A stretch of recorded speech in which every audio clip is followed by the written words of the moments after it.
What's going on, guys? Broken Dresser here, and today we are back with the tier list to finish it off. Because for those of you who don't know, haven't beaten Demon Souls, haven't beaten Sekiro. I don't even have Demon Souls, and Sekiro I just haven't beaten, nor am I going to get around to doing it anytime soon. So it's technically an Ultimate FromSoft tier list, just not really. But we did the Dark Souls trilogy, we've tackled Bloodborne, now we're down to Elden Ring. Fun fact, Elden Ring was the first game to really grasp me into the Souls games.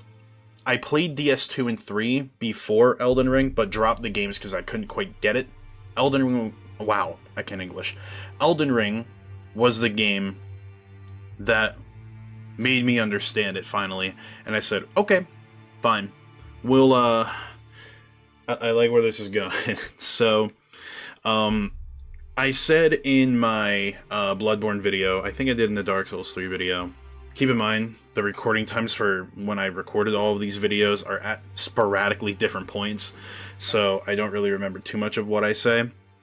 But I did say I was going to handpick some Elden Ring bosses, mainly tackle the great ones and the demigods that you fight in the game, and I grabbed every single one of them, tried to line them up in some sequential order, aside from the non-Elden Ring bosses, and I'm going to tackle all of them. Elden Ring is my favorite game in a series, actually my second favorite behind Dark Souls 3, and I have a really big appreciation for a lot of the bosses that are on here. I handpicked some because I feel like they're iconic enough to talk about, and they're good standalone boss-esque fights in their own right. So I feel like I could talk about them relatively more than if I were to talk about, let's go down here, like patches. You've seen patches all the time. Scaly Misbegotten becomes an enemy you see a million times in the game. Maybe Round Table Knight Vike. Actually, you know what? Now that I think about it, yeah. We'll bring him up here. We'll bring him up here. Now you might have seen Commander O'Neill down there. I want to make something clear.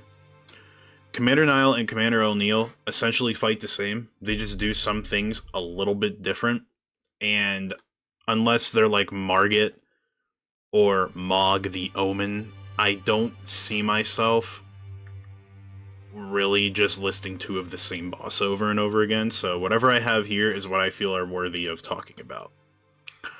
So, if you guys need an understanding of how the list is, watch my Dark Souls 1 video, or at least the intro of it. It explains what each tier means, but I'm pretty sure each tier explains itself in its own right, and you might be seeing something on here that's like, why the fuck does he have this here, or that here, or something this high, or something this low. If you want to figure it out, go find it in the video.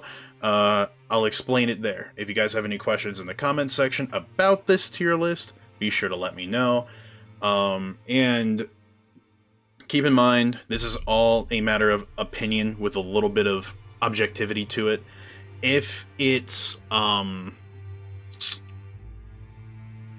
an inconvenience for you, you can just click away. You can even leave this, like, if you want. So, yeah. So let's get this started. Soldier of Godric, the very first, enemy with a boss health bar that you fight in the game, usually. If you're going to go down the tutorial area, and the Soldier of Godric is quite literally a soldier you see all around the map, but he's iconic for being not only the first fight in the game, but the greatest fight in the entire series. Top 10, 100%. Dead memes aside, Soldier of Godric is just, he exists. He's a lot more fun than these 5 bosses. I can't believe this guy is above actual legitimate bosses. But yeah, Soldier of Godric you literally kill in like 30 seconds, whether it be a fun fight or not, or if it's just there. He's just there. He's a poor fight by objectivity. But you know what? I have respect for him. He's a cool guy. He's a cool guy. Tree Sentinel. Tree Sentinel you'll actually see a few times. Draconic Tree Sentinel being another one of them that you'll see around the map. I don't think I have the Draconic Tree Sentinel on here. I don't think I do. No, I don't. But the Tree Sentinel and the Draconic Tree Sentinel are similar. I actually think these fights are good. I would probably put them here. The horseback fights are fun. Doing them on horseback is kind of cool. It's kind of like another style of like Knight's Javelin, and also you can fight him without the horse, and he's also pretty fun. The Draconic one is pretty difficult too. Being able to one-shot you with its red lightning abilities, and its shield being incredibly powerful. And their weapons are really good. Their armor is really good once you get it. And they give you a nice, good hunk of souls. Souls runes. Sorry for the purists out there. But yeah, I enjoy the Tree Sentinel. Always like to fight. Always like to engage with the mechanics on it. Shield side, weapon side doesn't matter. There's always room for more attacks and a lot of openings that keep the fight very fresh. And you fighting this thing as your first like real field boss, I think is a really cool addition. Crucible Knight. Now you first can encounter him in the Everjail, in the Limgrave. Why can I not figure out Limgrave? But it's near where you would go fight Margit, near the Stormveil Castle like area. So you can go and fight him pretty early on, and he is basically a late game enemy with a boss health bar with boss damage. He does come up as a late game enemy, and they do have a lot of really cool and interesting story significance. But I would have to say, as an overall like mano-a-mano fight, it kind of teaches you how to deal with somebody like pressuring you, overwhelming you with Elden Ring's mechanics, and it's a really sick and unique set of delayed attacks. I'm gonna say it, guys. I think this is a great fight. Fighting any of the Crucible Knights in the game are incredibly fun. And it's very satisfying once you do beat them, or hell, even get a stagger or a riposte on them, because, they can tank like motherfuckers. I love enjoying fighting the Crucible Knights, even as normal enemies, and the one in the Everjail is probably the most fun that you fight, as you are super underleveled in comparison to them, and it keeps the fight pretty interesting and fun. Black Knife Assassin. Another fight kind of in the same way with the Crucible Knight. And fun fact about the Black Knife Assassin, apparently Black Knife Assassin was a enemy that they created as like a beta-ish enemy that they created in Dark Souls 3, but they didn't feel like he fit with the game, or they didn't know what to do with him. So he never went into Dark Souls 3, but came back in Elden Ring with a few tweaks here or there. And the Black Knife Assassin takes in multiple different ways. You fight him multiple different times.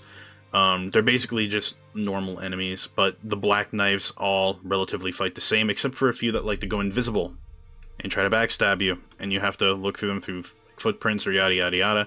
It takes the idea of the crossbreed Priscilla fight, and I think does it a little bit better. I would say fighting any of the Black Knife Assassins in the game, probably like right about here. Very fun, very interesting, especially all the ones in the caves, or the Black Knife Ringleader that you fight, which I think is really cool. Knight's Cavalry. Another, on the horse kind of fight that I just kind of find average. You have to have specific points in the game to fight it. Like, you have to fight it when it's like nighttime out, and I mean, it's just kind of not really a fun fight. It doesn't really do much new or interesting in terms of the Tree Sentinel fights, and you kind of fight it like any normal horseback enemy in the game, just with a little bit of a larger health bar, and you fight the Knight's Cavalry later on. See, with the Black Knife Assassin or the Crucible Knight, you fight them as bosses before you fight them as normal enemies, whereas the Knight's Cavalry, you fight its own normal field enemies before you fight it as a field boss. And I think that takes away from it, in my honest opinion. But yeah, it's still just an okay fight. I'd throw it an average. Wormface is meh. I would probably throw like right here. Just a really, really big version of the normal Wormface enemies that can just blight curse you to death, and that's about as far as it goes. The overall attacks and how it fights you is very uninteresting, very boring in my opinion. It doesn't really do anything all that crazy, except I feel like the battle is like a hard for the sake of being hard, because it has the death blight status effect that can one-shot you, which is essentially this game's version of Petrify, and really not a big fan. Blackblade Kindred. This, in my opinion, is one of the most underrated fights in the whole series. I would actually put it like right about here. The Blackblades are really fun. It's just unfortunate that where you do decide to fight them, they like to clip into the ground a little bit, or some of their attacks will never be able to hit you because how the level change is. But fighting them on flat ground is very, very fun. You fight 2 of them in the game.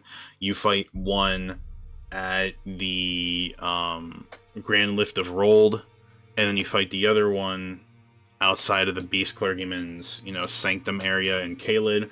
And both fights are incredibly fun.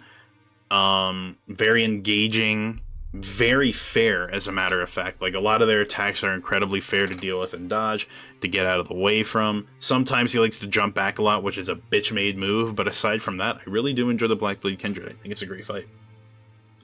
Not on the great, but a good enough fight. Tibia Mariner. I'd say meh. Just throw her right here. The idea of it's cool. I don't know if it's a he or she, but it's on a boat that uses this like horn thing. No, it doesn't. No, the horn's a different thing. But it uses this thing to row. It can slam itself down with the row on it, or maybe hit you with the row. Summon skeletons that come after you that this thing can also destroy by summoning them with a horn or whatever have you. But in terms of actual attacks, the Tibia Mariner doesn't really have any. It's just kind of there. And you fight this as like a field boss 3 different times, and each time that you fight him, it gets easier and easier. Nothing new, nothing interesting. Just a meh fight. Godskin Apostle. This fight, while it's considered like a lesser quote-unquote boss, because you only fight like one noble in the game by itself, where you fight the Godskin Apostle, I think, like 2 times by itself. The Godskin Apostle, I think, is a good fight. As a standalone fight, I think it's pretty good. I would probably put it, I'd say like right about here. Godskin Apostle has like this really cool moveset in its second phase where it's able to stretch its own like limbs out and swing at a wide angle, which if you use to your advantage, you could actually have like a dance off with the Apostle and roll through its attacks, roll through him stretching out so you can hit him a few times. He comes back and tries to hit you, and you roll, and he'll do another attack, leap, and you roll, swipe. It's a fun fight. It's like a cool back and forth that they capitalized on. And the Apostle is my favorite of the 2 Godskins, for sure. The Tree Sentinel duo, just meh. Not interesting. You can cheese it very easily. You just aggro one and bring that one out to fight you and kill it. And even after you kill it, you have to kill the other one, because if you go back and sit at a Sign of Grace, the other one will respawn back again. It's really not worth it. It's not also good for farming either, because it won't give you souls. When you do fight them, it's in Lindell, and they are pretty easy to take out. But as a overall gank fight, it sucks. But because you're able to lure one and just fight one, and then go and fight the other one by itself too, I think it's enough for me to throw it in meh. But aside from that, gank fights are not really my thing, and I feel like they didn't do a good job with gank fights, especially in Elden Ring. Because we got this fight up. Crucible Knight and Misbegotten Warrior. This fight is the epitome at the top of poor. It is not fun. When you fight the Misbegotten Warrior by itself, or Leonine Misbegotten as he's called, fun fight. Very fast paced, very like little to no window on the edge of your seat fight that can be rough or be bad, but it's usually not bad. It's pretty good. It's pretty fun. Crucible Knight, I already gushed about it enough. Now put both of them in the same room and they don't fight in the same way at all.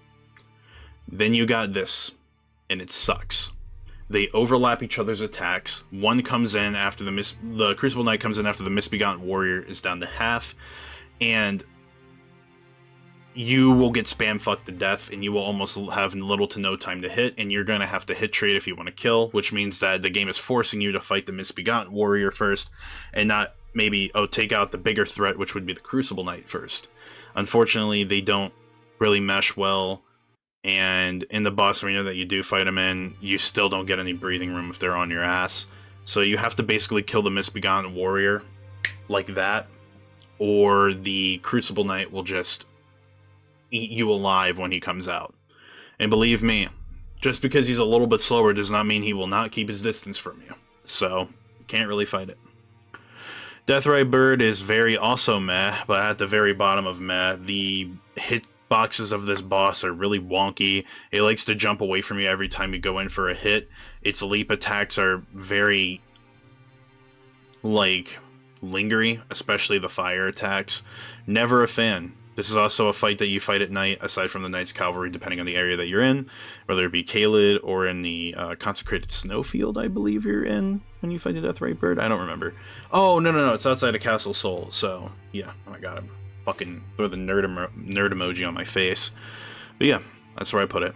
So, Falling Star Beast. I would have probably grabbed the full-grown Falling Star Beast, but because I didn't have it down in the list, I guess the Falling Star Beast is okay. You fight 3 of them in 3 different areas, and they all fight largely the same. The full-grown one fights a little bit more aggressively with more attacks. To me, I don't know. This fight's hard to rank. It's not going above average, but I would probably put it here. Visually, it's a cool fight. The runbacks for each of the fights are not a big deal.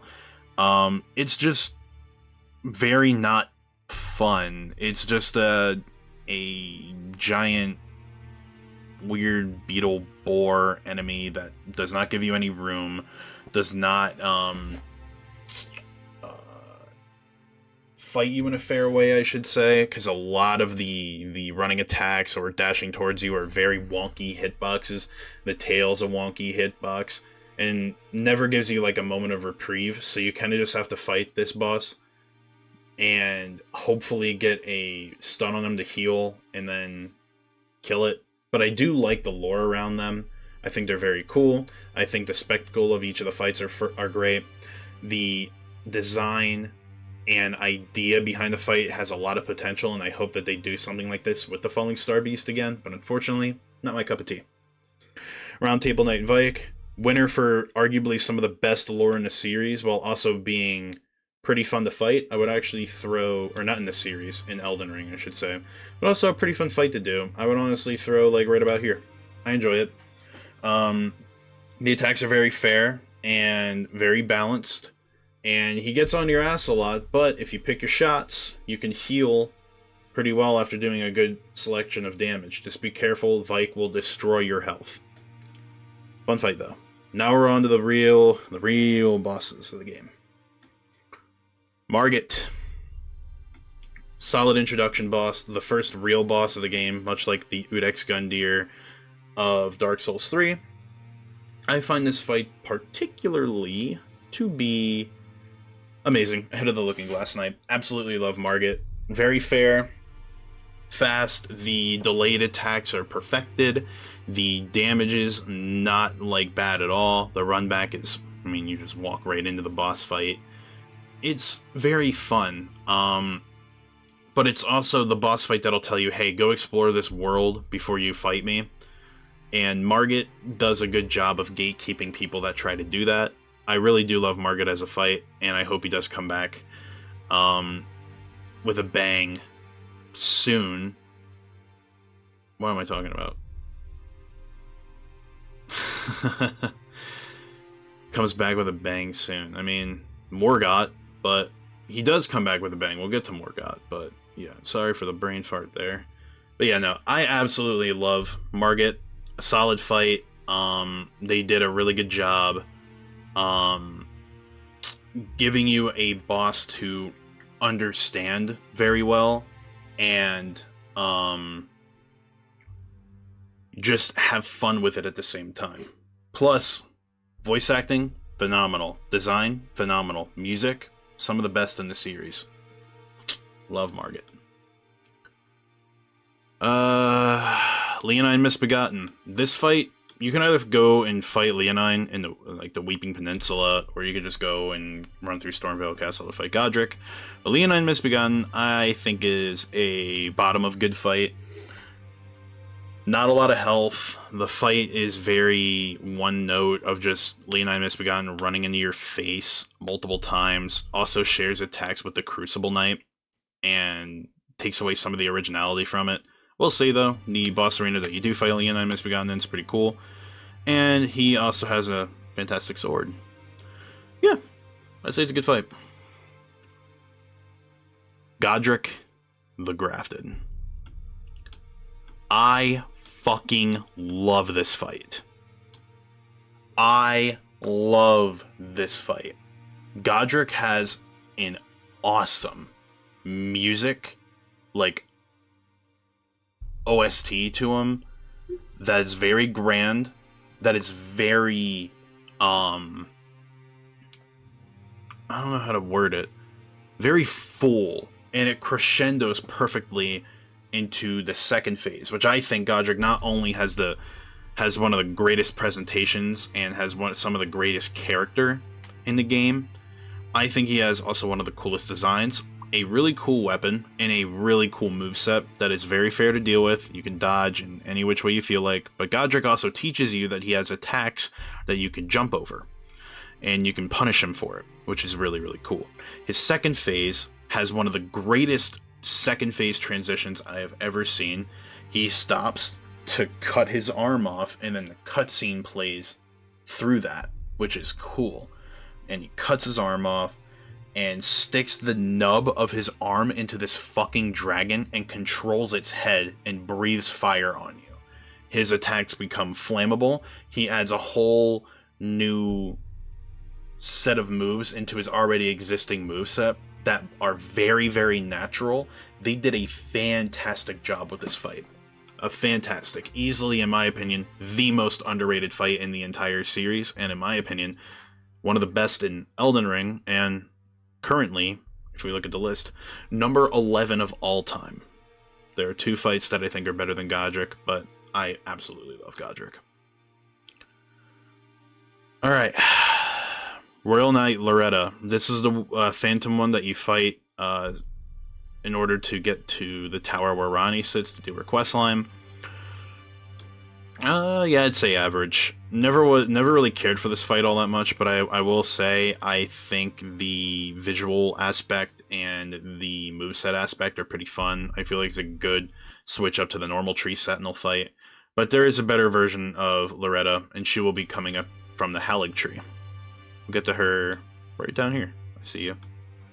Red Wolf Radagon. I hate this fight with a burning passion, but I'd be lying to you if I said it goes like any lower than meh. But I'm gonna put it here. Every time I go back and do this fight, I hate it more and more. It's just a small health bar dog that doesn't stop leaping around, doesn't stop attacking you, and has attacks that track you. He can attack you multiple different ways in a not so fun way. You kind of just have to race against the clock to kill him before he kills you. And yeah, not cool to me. Not a cool fight. Soul Level 1, this fight was a fucking nightmare. Probably one of the worst fights I've ever had to do on Soul Level 1. I did beat it on Soul Level 1, but to get to that point was unreal. Red Wolf of Radagon would just not stop swinging at me. Like, it was just insane. And he does a lot of damage for the sake of doing a lot of damage, and I think that's an even worse part of the kit. Because they're like, okay, we're gonna make a dog fight, right? He's gonna leap everywhere, da da da da da da.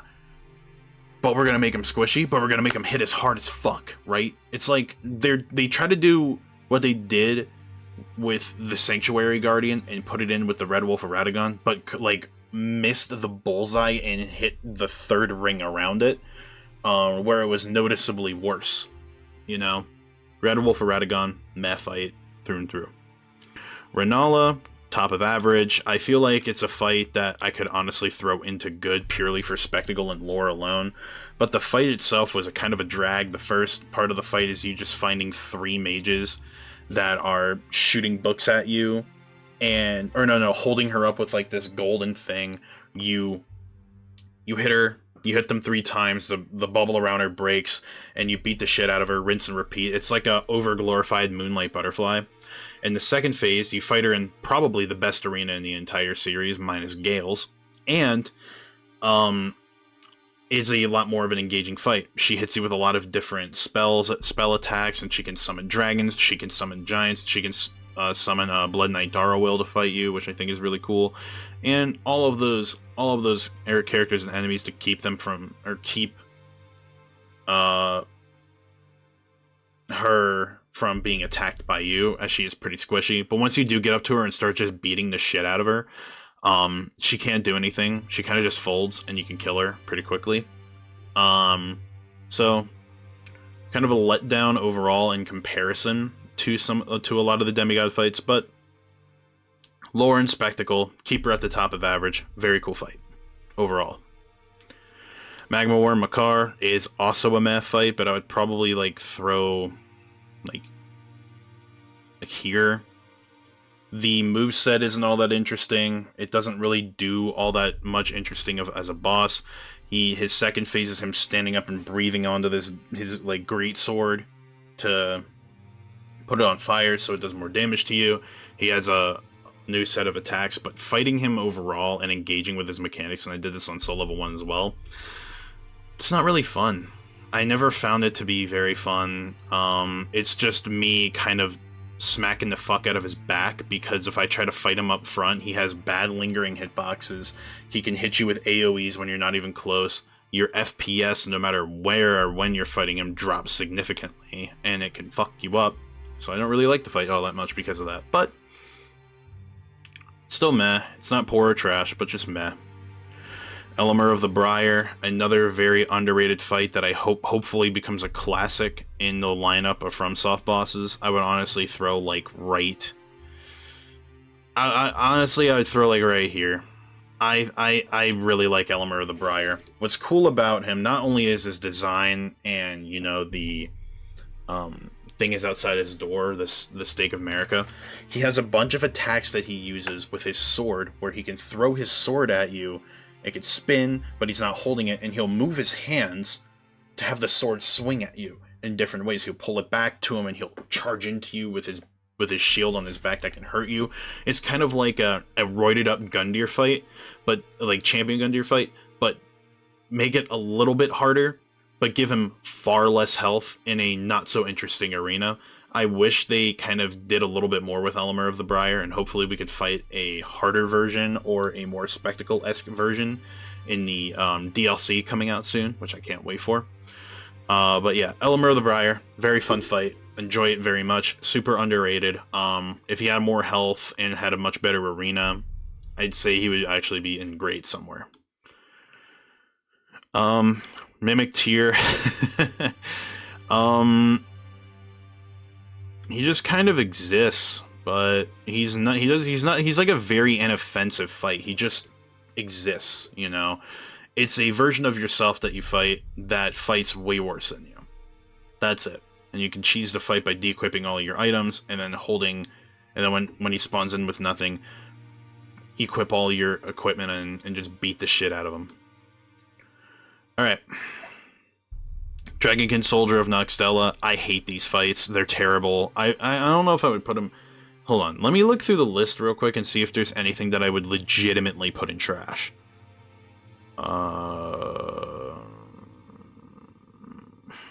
Not really. And I hate the Dragonkin fights. Put it in trash. All of them suck. All of them are in very bad areas. And all of them don't really do anything except for, ooh, spectacle. And they just die right away. They're kind of just there for the sake of being there, and they're considered like, you know, demigods or big bosses, and they didn't really do a good job mechanically wise with fighting them. So never a fan. I always skip them in Elden Ring, which is cool that I can do that. These two fights are the same, but they're both considered like, you know, the higher leveled enemies. In my honest opinion, as an overall fight, they're both here. Atmosphere and arena wise, and, you know, build up to the fight, solid. The fight itself, very not good. They die very quickly. You can fight them at any time, and even when you fight them at a lower level, they're still very easy. They don't hit very hard. Their only thing that they do that can be somewhat scary is them running away and looking for like a fake out attack on you. But once you figure that out, this fight's just cake. But while you're in there, enjoy the fucking OST, because the OST for this fight, for some fucking reason, is some of the best in the entire series. Gives me awesome Sekiro vibes. So, yeah, I'd say the Ancestor Spirit is, top-notch. And average. Starscourge Radahn. Every time that I leave Elden Ring, not played for a little while, I always think to myself if I overrated this fight. Like, if I feel like I rated this fight a little too high, or something along those lines. And then I realize, holy shit, this fight is still a top 10 when I go back and play it. The build up to the fight is amazing. The lore behind Radahn is amazing. His design is amazing. The arena is beautiful.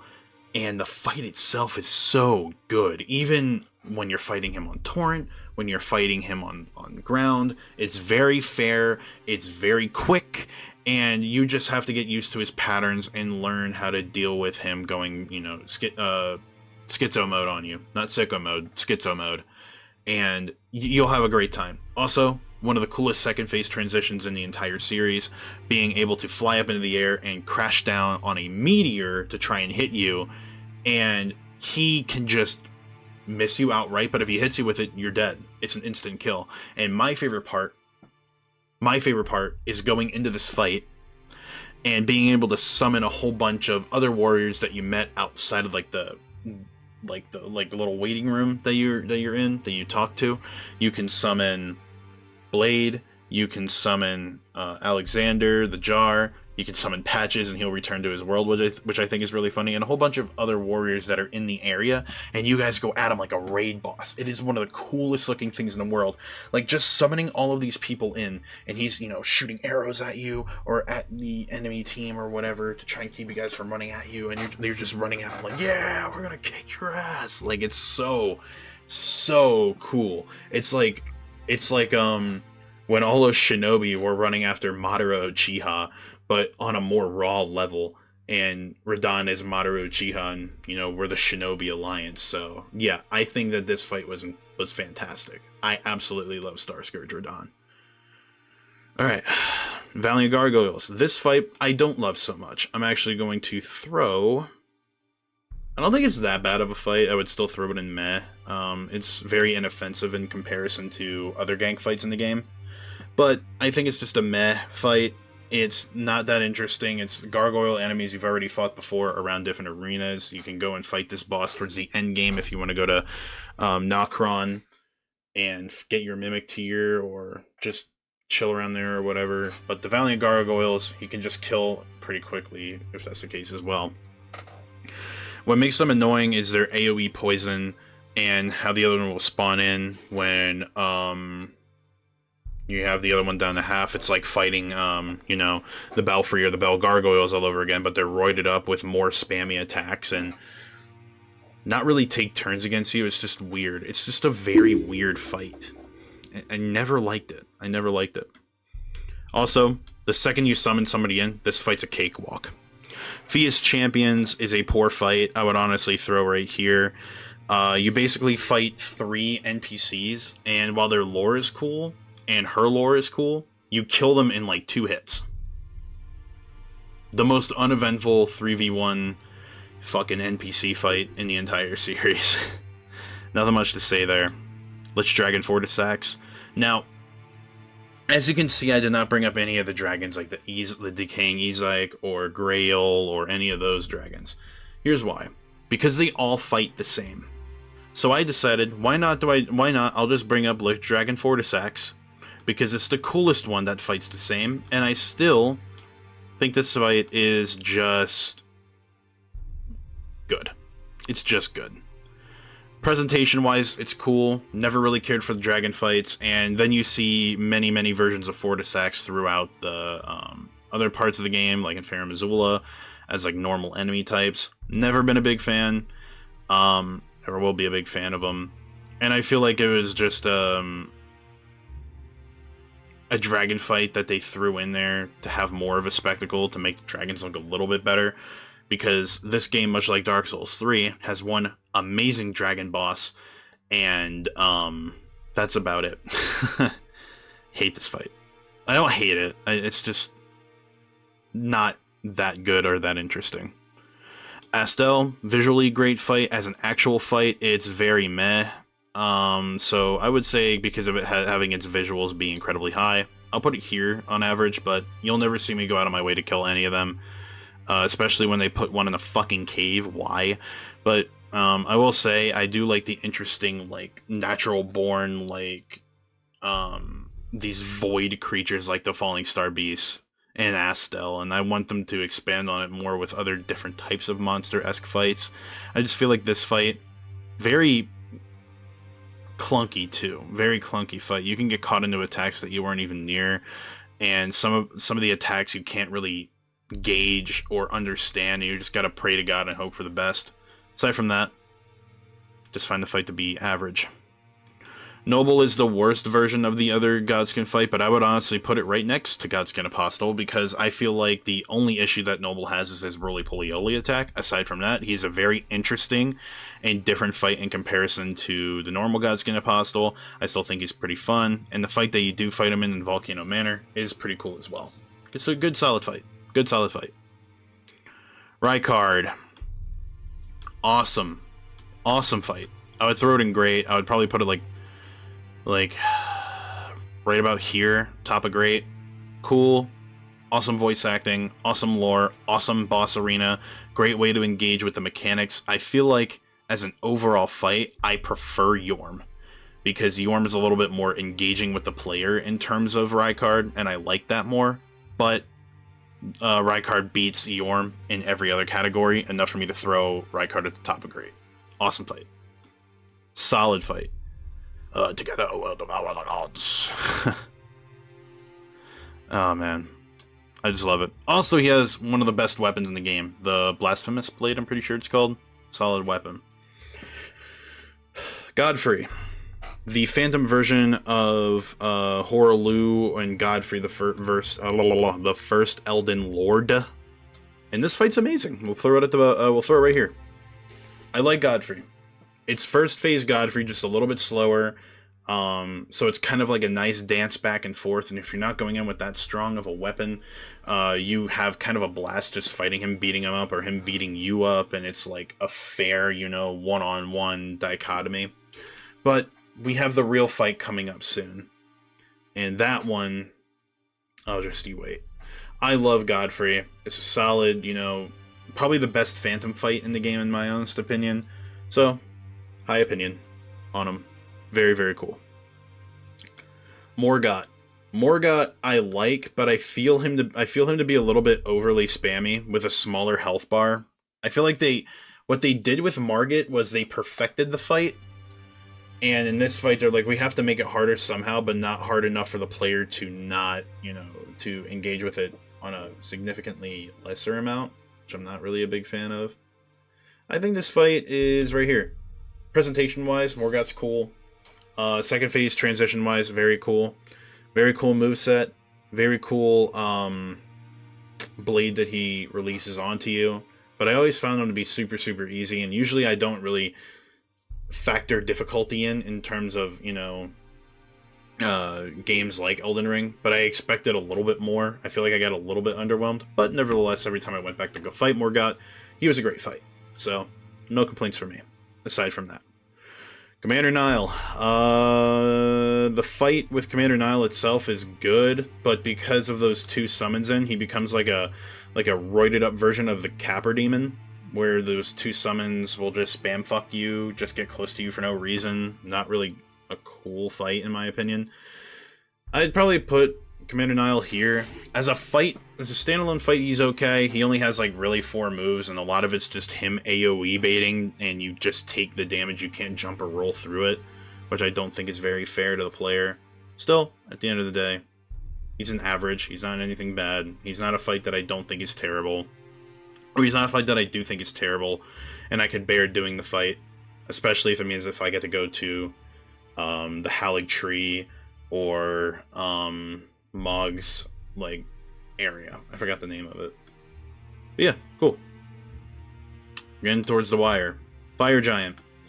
I like the Fire Giant. Think it's a good fight. Probably throw it right about here, though. The Fire Giant is glitchy. He's a really sick spectacle with a not bad run back and a really, really cool set of moves, especially in his first phase. But his second phase, it's having you try to fight him up close in his face, but there's nothing to suggest that it's really a good thing to do, mainly because his weak spots are his hands or his, like, face on his chest, which is very hard to exploit, and not to mention almost never works without getting hit because you gotta get AoE fucked, which I don't think is very cool in order to get to it. So basically what people resort to is getting back on the horse and just swinging at his leg, which makes the fight very uninteresting, unfortunately. But I still think, you know, its presentation, the lore, everything surrounding the Fire Giant, I think is pretty cool, and the first phase is really good. So yeah, solid fight. Fire Giant overall gets the good rating. Does have the flaw of its second phase being a very cool spectacle, but just not a cool fight. Godskin Duo is actual, like, poor levels of bad right about here. The problem is Godskin Apostle, cool fight by himself, but try to double it up and you already know it's not going to be fun. So what happens when you double it up with the Godskin Noble, who is about just as spammy, if not worse, and has an attack that you cannot dodge? The roly-poly-oly attack, you cannot dodge. You just can't. He has to hit you, or he won't stop rolling. It's stupid. That's literally this fight. And then, on top of it, you're so strong that they're sharing a health bar, so you could kill one, and while it's disappearing, you can hit it multiple times, so you can only fight, you know, him, and then maybe the noble that you slept with a sleeping pot, and then go back and then fight the apostle that'll spawn in again and just kill it, and then boom, it's over. It's this fight, but they just keep respawning one another until you kill the health bar. I don't think that's very cool in my opinion. So, Godskin Duo gets the poor rating. Very bad. Beast Clergyman Malekith. This is a, you know, an amazing fight. Not gonna say it isn't. I would honestly put this fight right about here next to... I honestly would put the fight here. I think the fight's... No. Right here. I think it's right next to Dark Lurker and Manus of being some of the coolest, like, oh, darkness, death kind of fights in the series. Like, look at this lineup. But I feel like Malekith is the worst because they made his first phase amazing, very doable, damn near perfect, and his second phase was a complete swap over from his original moveset. So now you have to learn a whole other boss fight that has half the health, shorter, like, with like, and the health bar is pretty short. So you're not going to be fighting this new phase for very long if you're good enough at the game. And let's say you're, you know, you beat his first phase, but just by like the skin of your teeth, and you're like, okay, I got 3 flasks left, I just got to take out his, like, second half. His second half is harder. His second half has him do multiple different AoE attacks, him jumping around the fucking arena a million times over, throwing his projectiles at you, and throwing them, and he'll finally land so you can get 1 or 2 hits on him, at most, and then he'll be doing a bunch of AoE attacks or doing a swing attack that has a lingering hitbox that smacks you. I think that is a big flaw in the fight, which keeps me from putting the fight in the top 10, because I'll tell you what, everything else, fucking top-notch. Arena, awesome. Music, some of the best in the entire series. Lore, the best in Elden Ring. I absolutely love this fight, and I love his design. Sick fight, sick build up to him throughout the game when you do meet the Beast Clergyman in the Beast Sanctum. Just, French kiss.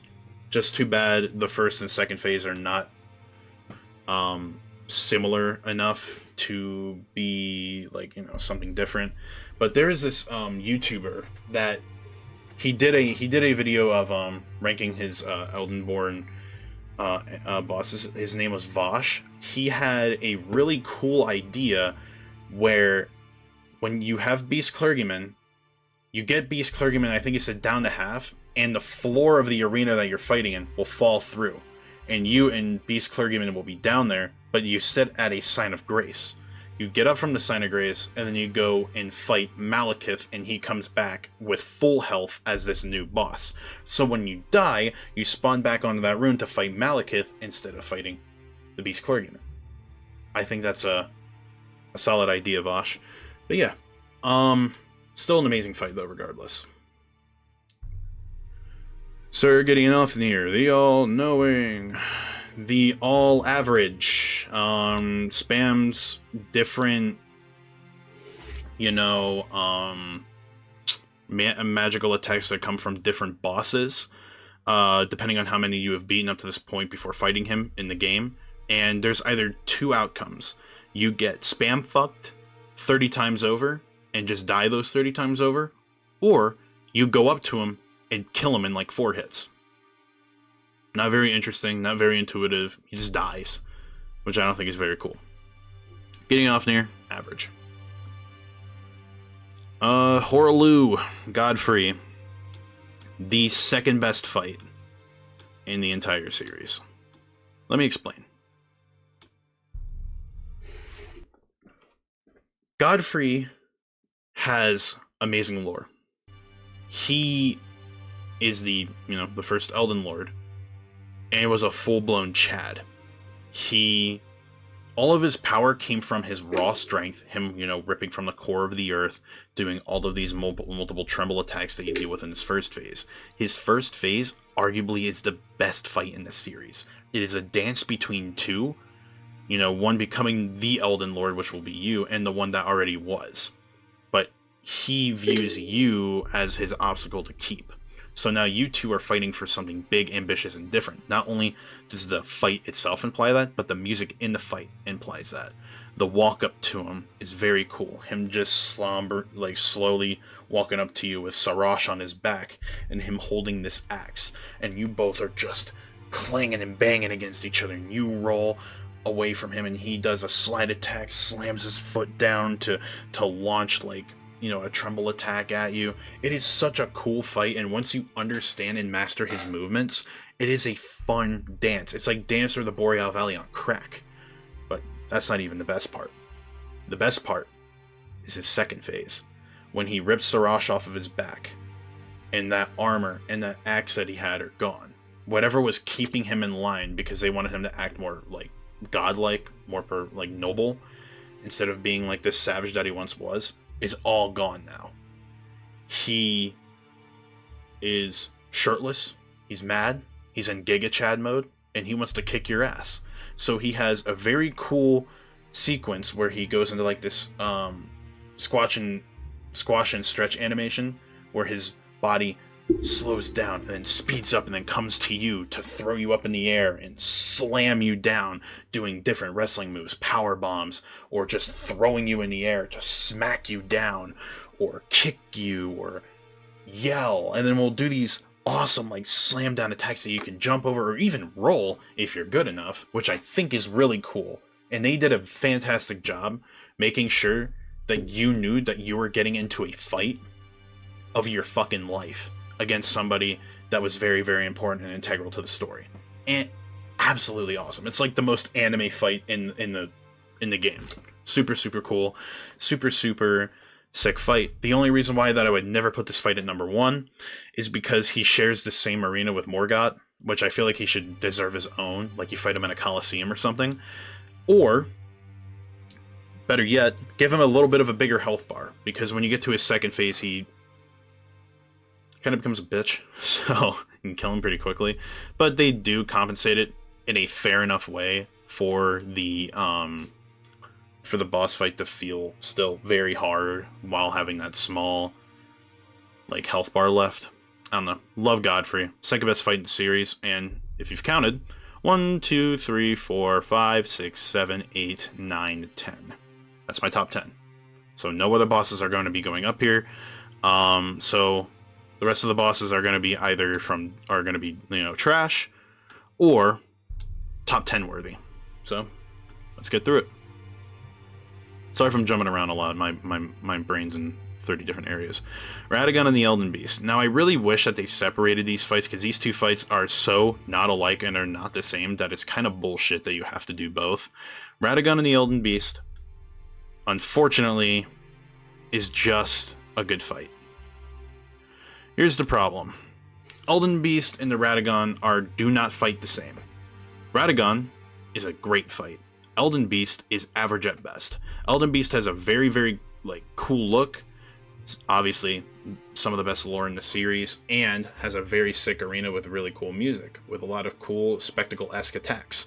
And then you realize, oh, they kind of intended to make this fight, you know, feel like you had Torrent in the arena and you could go chase him down in Torrent, but you don't fight the Elden Beast with Torrent.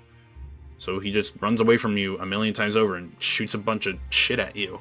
And he'll also have this star attack that, albeit nerfed now, but when I did fight him, was insanely strong. You could not dodge it. It was undodgeable. You can dodge that, you know, attack by itself, but Elden Beast is always on top of you, throwing attacks at you, so you never have time to do it. If he decides to do the ring attack at you, where you need to jump in the air, and that thing's hitting you, you're getting hit like 3 or 4 times by it before you're able to roll again, and then you have to leap over another thing and another thing and another thing. It's like, okay, you're not going to have any health, you're burning through flasks. It's like, but it's not like in a way where it's your fault. It's just the game deciding based on RNG what it wants to do to you. And I feel like that's what happens with the Elden Beast. As far as Radagon goes, he's a fun fight. He has cool delayed attacks. He has proper power, and his AoEs are not bullshit. You can leap over all of his AoE attacks, and you can punish him. I think that's also really cool. But I do like the fact that he's kind of like an anti-aggressive boss, where you still have to kind of take your time with him, because if you decide to rush him after he fucks up an attack, you'll be like, no. I think that's cool. But because they're both put together here, I'm going to put it towards the bottom of good. But if they were separated, Elden Beast would be somewhere in average, and Radagon would be somewhere probably towards the top of great or the bottom of amazing. Dragon Lord Placidus Axe. This is the 4th and final dragon fight I actually legitimately like. And I'm going to probably put it right here at the bottom. I still think it's a great fight. I think it's an awesome fight. I just like Midir so much more. I like the music in Midir so much more. I like the fight and the way you engage with it so much more. And Dragon Lord Placidus Axe actually takes an attack from Midir and uses the laser beam attack, and it's less strong. However, Placidus Axe has sick lore. The fact that you fight him beyond time, so time stops where you are fighting him, and he's near dead, and he still creates that much of a, or basically dead, and he still creates that much of a spectacle for you. That's awesome. The boss arena, sick. And in my opinion, Dragon Lord Placidus Axe is one of the coolest attacks in the entire series, where the music will stop and everything around you will stop, and he will do this fucking nuke attack. You could get away from it not pretty easily, but you can escape it by the skin of your teeth. And it's just this cool fucking lightning nuke attack on the ground that looks super fucking sick. I love Placidus Axe. I can gush about that fight all day. What do we got left? Mog the Omen and Mog Lord of Blood. I'm gonna bring both of these up. Mog is like the Margit to Morgott. Is like the Margit to Morgott as the Mog the Omen is to Mog Lord of Blood. Great fight. Fun fight. Engages with the mechanics. I still love the delayed attacks. Unfortunately, you fight him. Well, you do fight him in Lindell in a cool area, but it almost feels like you're going through a cave area to fight him, which I feel like kind of diminishes the fight a decent amount. But still a great fight. Solid. A good runner-up piece for when you fight the real champion here, and that's my man Mog. He goes right here. Awesome fight. A little bit too spammy for my liking, especially with the blood flame that you can't really get away from no matter what you do. But engaging nonetheless. You can get up his ass, you can beat him up in a fair, balanced way enough to a point. And his second phase transition is really cool, where he does the knee heal attack. I know there's only one specific way that you can deal with it, and I think you have to have like a specific potion. But him announcing his attacks going tres, dos, and stuff like that. Is it unos? Yeah, not uno, but it's unos. And then he'll go nihil, nihil, nihil. That's so cool. It's a very, very, very awesome fight that they put together very well. Also, the best fight in the series with an enemy using a spear-like weapon. They did well. I can gush about it. It's an awesome fight. Amazing. Loretta, Knight of the Hallig Tree. The better version of the same fight. A little bit more health, I would still say that this fight would probably just land somewhere like... I mean, it's better than the Tree Sentinel and better than Vike, so I'd probably put here. I don't know if I'd put this fight ahead of the Iron Golem. I love the Iron Golem so much. But Loretta, Knight of the Haligtree, very fun. The actual one that you fight has more health, has more and better attacks, and all of the attacks and the way that she fights you is very, very fair. Maybe her damage could have been dropped a little bit, but after fighting all of the, you know, the Tree Sentinels and all of that shit leading up to her, she kind of becomes a cakewalk when you do fight her. So that's why I'm throwing her in good in comparison to everything else. But you know what? She doesn't really do anything offensive, and she doesn't do anything really bad, so I think the fight's pretty good. And finally, we've been waiting for this. Malenia, Blade of Mikola. And she's never known defeat. Not only that, she will never know what it's like to be a great fight. I'm going to put her here. Now here. A lot of her... Oh, I just hit the desk. A lot of her mechanical, like... How do I word this? A lot of her fight hinges off of the waterfowl dance. The rest of her kit is fine. It's a solid dance between you and her. But the waterfowl dance is the real motherfucker. Because there is no proper way to fully dodge through the attack. Not to mention, she has RNG hyper armor that is borderline unfair to deal with, and unless you are using a small sword, you will never be able to escape the situations that she will throw you in. Well, I say that for her first phase. Her second phase is great. It's the same thing, but every attack is fair. The waterfowl in that form is nowhere near as bad. They scaled it back because of the Scarlet Rot damage that she does. She has a really cool second phase transition. She has a really cool boss arena, really cool music. Unfortunately, her fight gets ruined by one mechanic that she will use 4 or 5 times in the fight if you take on her health bar respectively. Not to mention she can heal off of you, which I think is a cool mechanic. I think that's a cool mechanic. I would keep that in. Just the waterfowl, though.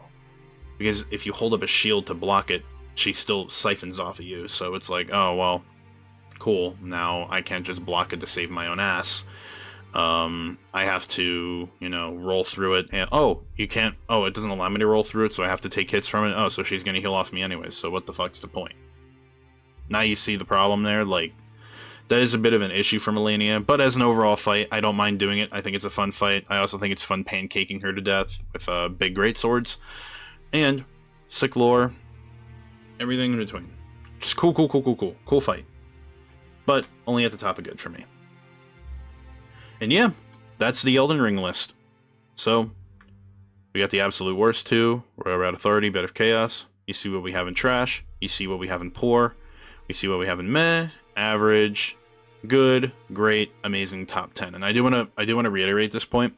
While I have kind of blasted some of the fights that are in average and in meh, usually fights in between towards the second half of meh and like the top half of meh and upward, I don't mind doing to enjoying. So yeah, I like this list. I'm pretty happy with it. I don't know if this is how I'm gonna feel in the future or whatever the case may be, but yeah, I don't know if my top 10 is ever gonna change. We'll see.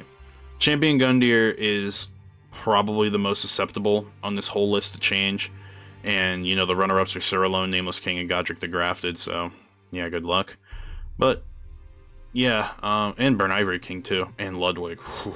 Yeah, so, hope you guys enjoy this series. I will be picking this series back up once I play through Demon Souls, and I feel like I'm probably going to stream it and just play through it, and give my, like, first impressions with the game.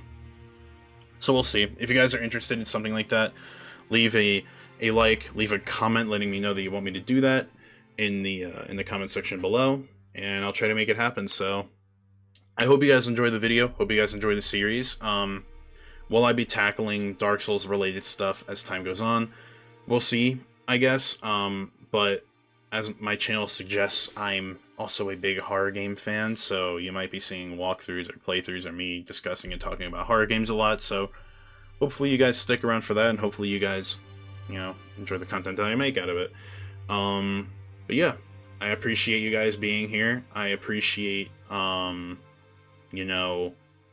being able to do this and putting my opinion out in the world for open criticism, especially several years down the line when people go and look at an old video of mine. So, yeah, this is what my list is so far. It's subject to change, and I hope you guys enjoyed the series.